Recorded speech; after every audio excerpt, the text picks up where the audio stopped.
So this is a tutorial on how to backflip your mountain bike. It's a super fun trick and it's actually quite easy to accomplish. So a few prerequisites you must have before you can backflip your mountain bike. First off, you must be able to backflip on a trampoline first. This is a pretty easy and basic first step to get the feel of going over backwards.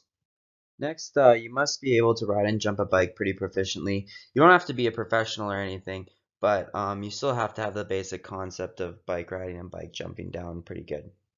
And that's it. That's all you need.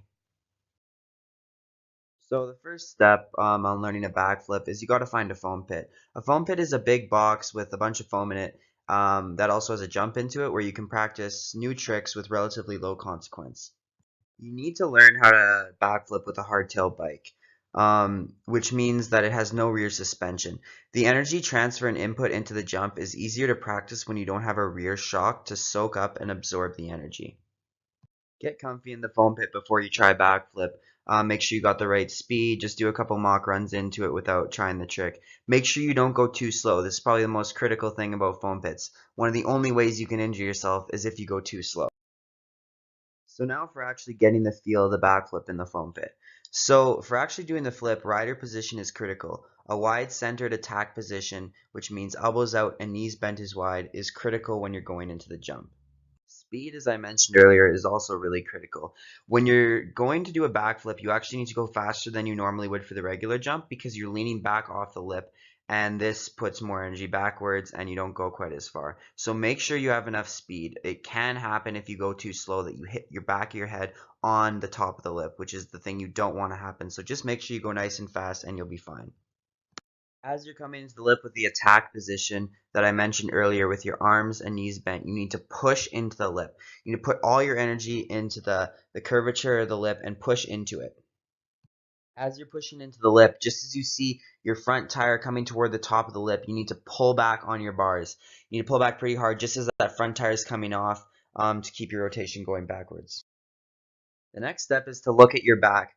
Obviously, you won't ever actually be able to see your back, but this is a great picture to have in your head. You just need to turn your head back as far as you can possibly go and keep looking for your back tire.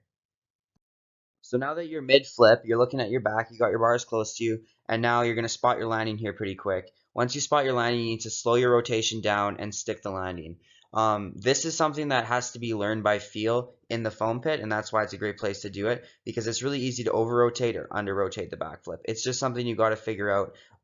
The way you change your flip and the speed of the flip can be determined a little bit in the air and a little bit on how hard you pull off the lip, so it's just something you got to figure out.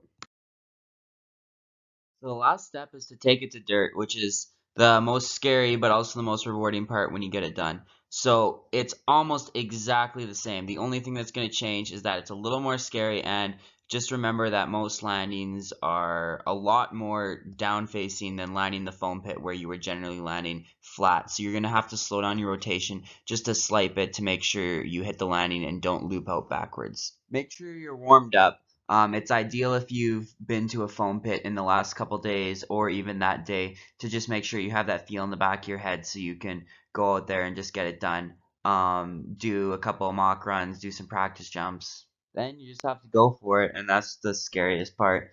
You just got to send it and hope for the best. And when you land it, it's one of the best feelings you can have on a bike. So it really is that easy. Backflips are actually a pretty simple trick. They're just intimidating. And once you do them, you're just going to have a great time with them all the time.